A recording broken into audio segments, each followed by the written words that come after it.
clear we've made enormous strides. And our plans and our policies have produced the strongest job creation economy in modern times. In addition, 8.3 million jobs in my first 15 months in office at a record. Unemployment rates were down to 3.6%, the fastest decline in unemployment to start a presidential term ever recorded. And in addition, Americans have applied to start 5.4 million new small businesses last year, 20% more than any other year on record. And I see, and as I see it, everything across the country is, as I go across the country, our economy has gone from being on the mend to on the move. But for every worker I met who's gained a little bit of breathing room to seek out a better paying job, for every entrepreneur who's gained the confidence to pursue their small business dreams, I know the families all across America are hurting because of inflation. I understand what it feels like. I come from a family where when the price of gas or food went up, we felt it. It was a discussion at the kitchen table. I want every American to know that I'm taking inflation very seriously, and it's my top domestic priority. And I'm here today to talk about solutions, and there's going to be more we're going to have to talk about as well. But first, I want us to be crystal clear about the problem. There are two leading causes of inflation we're seeing today. The first cause of inflation is a once-in-a-century pandemic. Not only did it shut down our global economy, it threw the supply chains and demand completely out of whack, especially in countries where more effective recovery responses weren't available, especially in those sectors that rely on semiconductors. These supply challenges have been further hampered by the onset of Delta and Omicron viruses. And you've all seen it, you've all felt it. And this year we have a second cause, Mr. Putin's war in Ukraine. We saw in March that 60% of inflation that month was due to price increases at the pump for gasoline. Putin's war has raised food prices as well, because Ukraine and Russia, two of the world's major bread baskets for wheat and corn, are essentially completely stalled. Ukraine has 20 million tons of grain in storage in silos right now. They're trying to figure out how to get out of the country to market, which would reduce prices around the world. Normally we'd have already begun to export them into the market, but it hasn't because of Putin's invasion. So we're working with our European partners to get this food out into the world so that it could help bring down prices. But it's difficult because, again, of Putin and the Russian invasion of Ukraine. And those two major contributors to inflation are both global in nature. That's why we're seeing historic inflation in countries all over the world. But here's the good news. Because of the actions we've taken, America's in the stronger position to meet this challenge than just about any other country in the world. Some of the roots of the inflation are outside of our control, to state the obvious. But there are things we can do and we can address and we need to do. That starts with the Federal Reserve, which plays a primary role in fighting inflation in our country. I put forward highly qualified nominees to lead that institution, and I strongly urge the Senate to confirm them without delay. The Fed has dual responsibilities.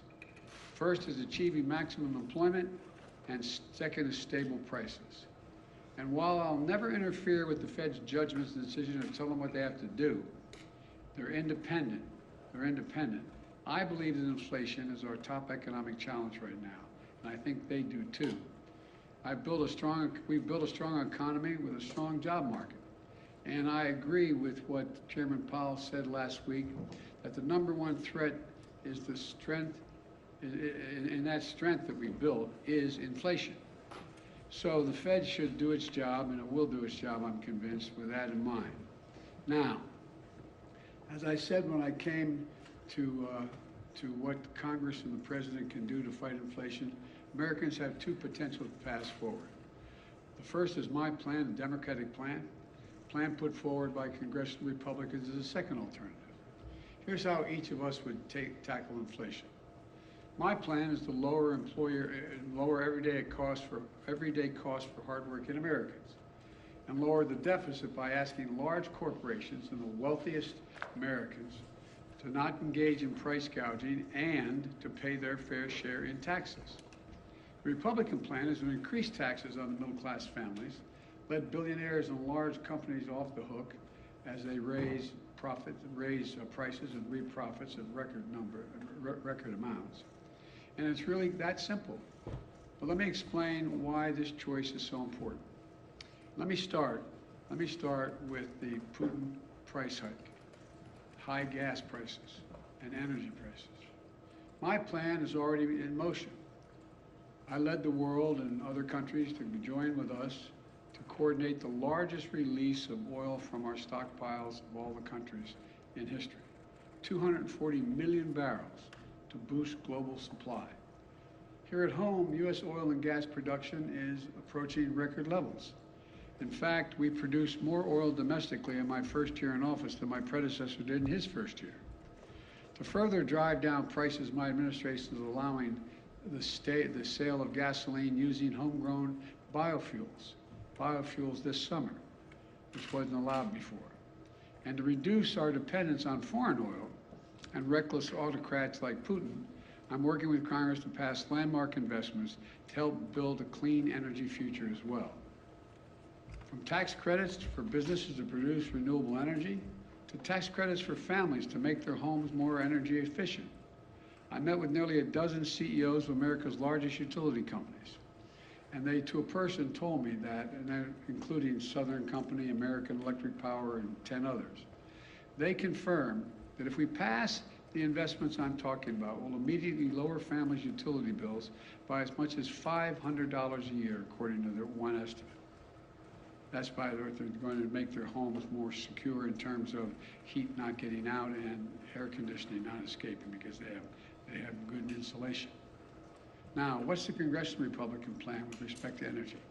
First of all, their plan is to give oil companies a free pass.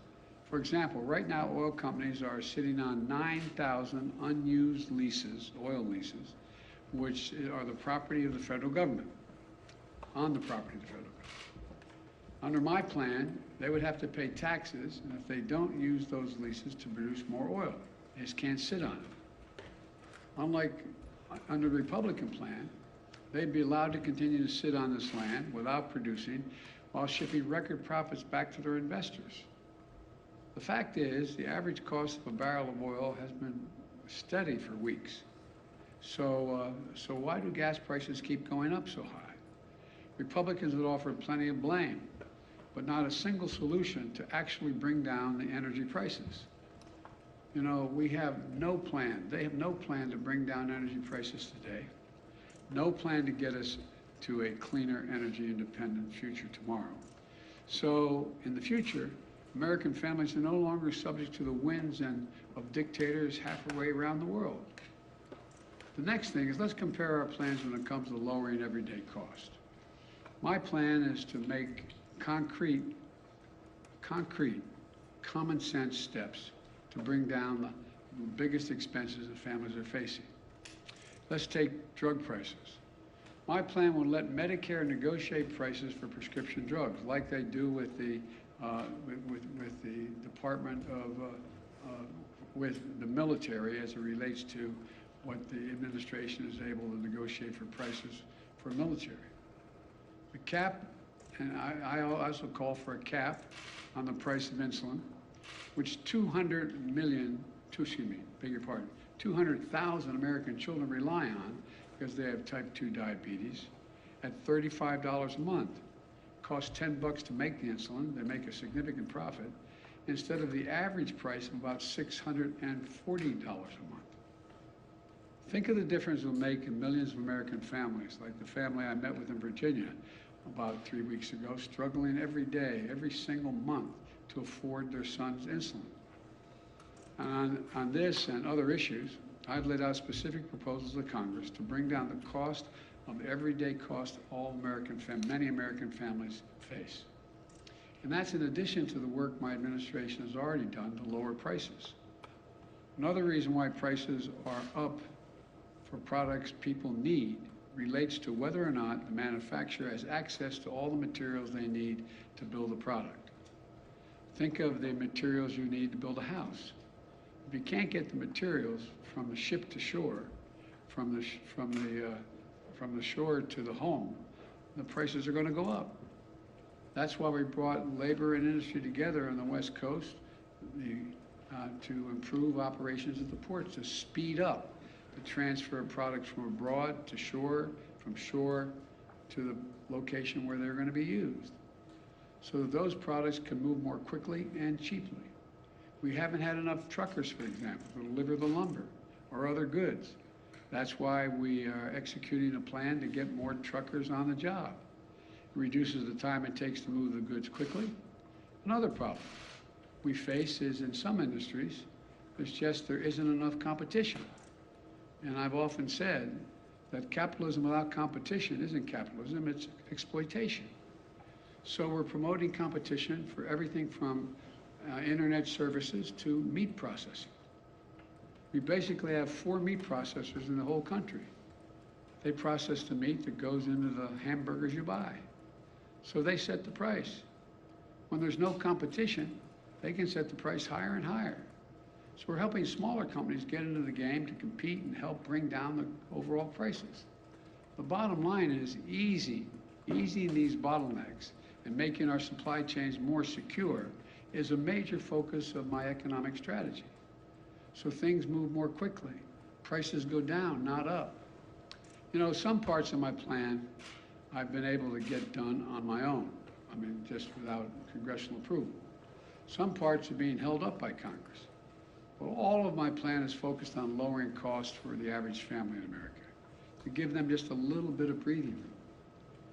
Now, what's the Congressional Republican plan? They don't want to solve inflation by lowering your costs. They want to solve it by raising your taxes and lowering your income. I happen to think it's a good thing when American families have a little more money in their pockets at the end of the month. But the Republicans in Congress don't seem to think so. Their plan has actually made working families, it's going to make working families poorer. You don't have to take my word for it. It's in writing. They've made their intentions perfectly clear. Senator Rick Scott, Wisconsin, a member of the Senate Republican leadership, laid it all out in a plan. It's the ultra-MAGA agenda. Their plan is to raise taxes on 75 million American families, over 95% of whom make less than $100,000 a year total income. The average tax increase would be about $1,500 per family. They've got it backwards in my view. I proposed a minimum tax for billionaires. In recent years, the average billionaire has paid about 8% in federal taxes. Congressional Republicans have proposed increasing taxes on teachers and firefighters. 55% of the largest corporations paid net zero in federal taxes in 2020 on $40 million profits. It just isn't right. That's why I proposed a minimum tax for corporations. Their plan would also raise taxes on 82% of small business owners making less than $50,000 a year. But it would do nothing to help to hold big corporations and companies accountable. Think about it. Republicans in Congress are so deeply committed to protecting big corporations and CEOs that they would rather see taxes on working American families and try to depress their wages to take on inflation. Never mind the fact that many of these companies are recording record profit margins, even as they raise prices record amounts. Look, you've heard me say it before, I'm a capitalist. I'm not out to punish anybody. I have no problem with companies getting and generating reasonable profits. But in this moment of peril, with the war overseas and inflation surging around the world, the last thing we should be thinking about is rewarding companies for exploiting the situation. While families struggle to pay their bills, some corporate executives are on earnings calls with investors on Wall Street cheering their record profits and explain how they're using this period of inflation to cover the rise in prices far beyond what they need to do to cover their costs. And all this time, they're not even paying for a fair share of taxes in the first place. You want to bring down inflation? Let's make sure the wealthiest corporations pay their fair share. My plan asks those companies to pay their fair share in taxes. Congressional Republican plan, let them off scot-free. And if you weren't extreme enough in the Congressional Republican agenda, they put it in writing. It also calls on Congress to put put Social Security, Medicare, and Medicaid on the chopping block every 5 years. Now, if I hadn't seen it in writing, I think somebody's making this up. But their proposal is every 5 years, all those programs would cease unless they're re-voted. That the Congress comes along and says, yeah, we want to keep these plans, affirmatively voting for them. Well, imagine the changes that are going to take place then, man. Imagine all the bargaining that's going to take place. You Democrats want to maintain Social Security, you got to give up such and such. Look, I want to give Medicare the power to negotiate drug prices and make it stronger and lower your cost. Republicans kind of want to make, and Congress want to make Medicare's very existence up for vote over and over again, along with Social Security and Medicaid. Really, ask yourself, how well are we going to sleep at night knowing that every 5 years, MAGA Republicans, if they're still the Republican, this, as I said, this is not your father's Republican Party, if we're going to have to vote on whether you will have Social Security, Medicare, Medicaid, and what amounts you'll have in each of those programs. You know what they're likely to do? Use them as hostages every 5 years to get their way on other things. Think about it. Give us another tax cut for billionaires or Social Security gets it. Stop investing in clean energy, or we're gonna kiss your Medicare goodbye. It's outrageous. It's outrageous. I can't believe that the majority of Republicans buy on to Scott's plan, but that's a plan in writing. He's in the leadership. Finally, let's do one more comparison. Let's compare our two plans when it comes to the deficit. Republicans love to attack me as a big spender, as if that's the reason why inflation's gone up. Let's compare the facts. Under my predecessor, the deficit exploded, rising every single year of the Republicans. Under my plan, we're on track to cut the federal deficit by $1.5 trillion this year. Let me say it again, $1.5 trillion by the end of this fiscal year. The biggest one-year decline in all of history for America. That's in addition to last year, we cut the budget $350 billion. The deficit, not the budget, the deficit, $350 billion. My Treasury Department is planning to pay down the national debt this quarter, which never happened under my predecessor. Not once, not once. Because unlike my predecessor, the deficit has gone down both years I've been here. That is not an abstraction. It matters. It matters to families because reducing the deficit is one of the main ways we can ease inflationary pressures. Look, the bottom line is this. Americans have a choice right now between two paths, reflecting two very different sets of values. My plan attacks inflation and grows the economy by lowering costs for working families, giving workers well-deserved raises, reducing the deficit by historic levels, and making big corporations and the very wealthiest Americans pay their fair share. The other path is the ultra-MAGA plan put forward by Congressional Republicans to raise taxes on working families, lower the income of American workers, threaten sacred programs Americans count on like Social Security, Medicare, and Medicaid, and give break after break to big corporations and billionaires, just like they did the last time they were in power, when their top priority was the reckless $2 trillion tax cut, the majority of that going to the very wealthiest Americans, which ballooned the deficit and not a penny of it was paid for. Look, I know you got to be frustrated. I know. I can taste it. Frustrated by high prices, by gridlock in Congress, by the time it takes to get anything done. Believe me, I understand the frustration. But the fact is, congressional Republicans, not all of them, but the mega Republicans are counting on you to be as frustrated by the pace of progress, which they've done everything they can to slow down, that will hand power over to them and enact, so they can enact their extreme agenda. Look at their agenda. We'll put up on a webpage somewhere, I think I can do this, the Scott Plan. It's in writing. We need a government focused on what families actually need. So I urge all Americans to think about the path I've laid forward. We're gonna have to do more beyond what I laid forward. But then think about the Republicans in Congress are actually proposing. Which path is right for you and for your family, and quite frankly, for America? Let's build on the extraordinary process and progress we've made instead of tearing it down. Let's focus on what matters. This really matters to average Americans. I want to thank you all. God bless you, and may God protect our troops. Mr. President,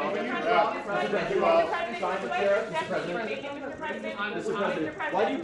You're going to ask me about what I spoke about. Mr. President, why do you believe so many Americans believe that your administration is not doing enough to combat inflation? And do you believe that you and your administration bear some measure of responsibility for the inflation that we're seeing across the country? First is we're in power. That's the first thing. And you're justifiably right, we control all three branches of the government. Well, we don't really. We have 50-50 in the Senate. You need 60 votes to get major things done. I've been pushing the things I've been proposing here, and you've heard me speak to today since I got in office. And I need to get 60 votes to be able to even pass them, number one. Number two, I think that,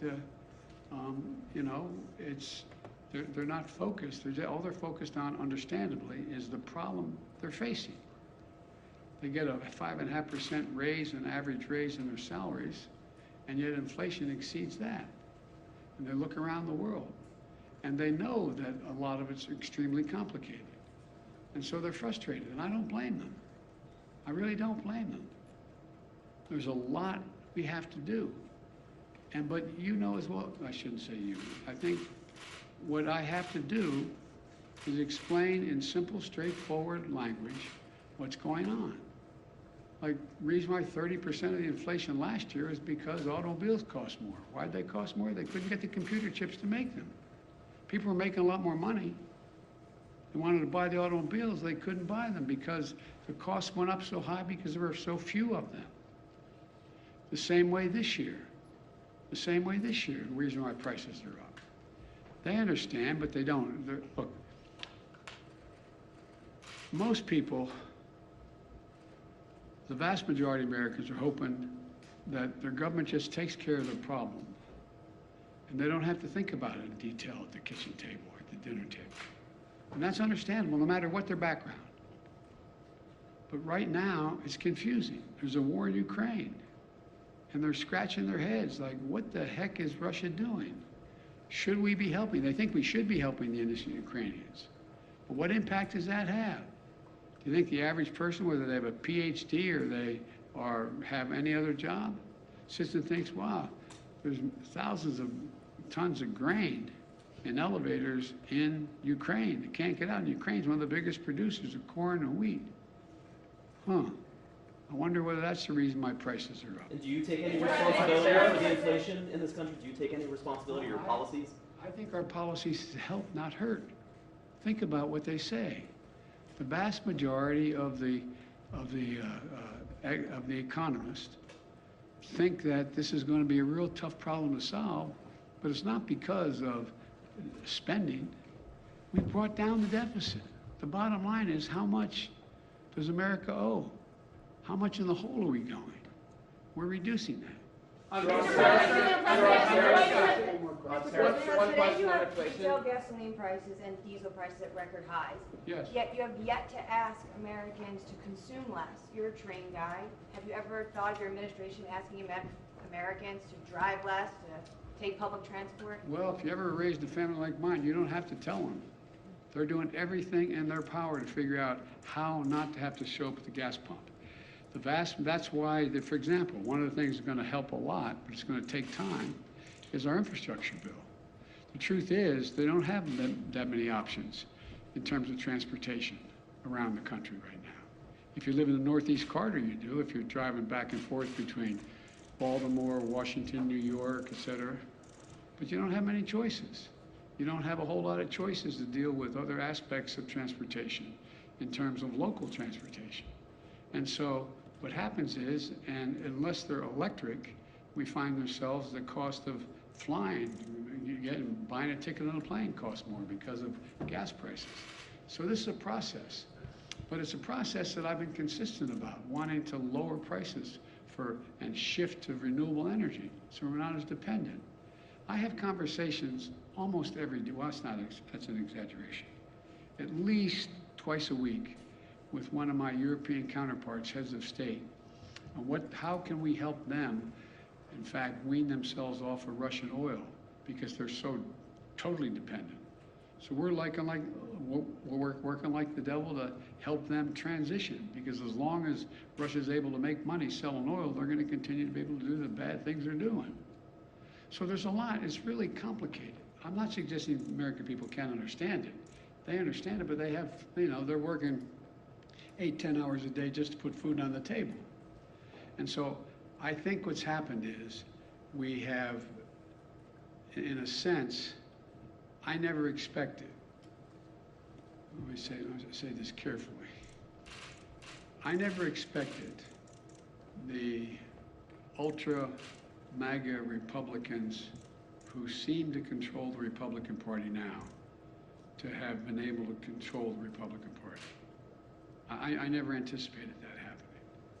On that Mr. point, President, will you drop Mr. Trump's President. China tariffs? Mr. President, a year ago, the administration was saying that inflation was transitory. That's obviously not the case now. How long do you think it will be until we see prices coming down? I'm not going to predict that.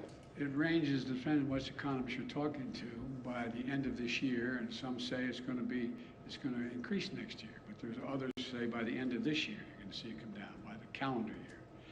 I don't know, but I know what we have to do to make sure that we can bring it down.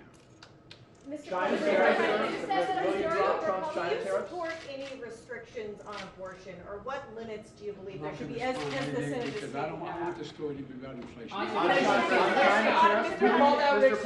Scott. You called out Rick Scott a little while ago in your remarks. Earlier today, anticipating your remarks, he said, and I'm just quoting here, that the best thing, most effective thing Joe Biden can do to solve the inflation crisis he created is resign. He's the problem. The senator added later, Joe Biden is unwell, he's unfit for office, he's incoherent, incapacitated, and confused. These are his words. Offering him a chance to respond to them. I think the man has a problem. Can I ask you Let's wrap this up. Will you drop former President Trump's China tariffs? We're discussing that right now. We're looking at what would have the most So lower positive them or impact. to erase them? No, I didn't say that. I'm asking. I'm telling you, we're discussing it, and no decision has been made on it. Mr. That's enough. President, Thank you, guys. That's a how long wrap. should Americans be Thank you prepared all. to pay this much at the pump? Are you concerned about a All right, guys, recession, let's move Mr. out. President?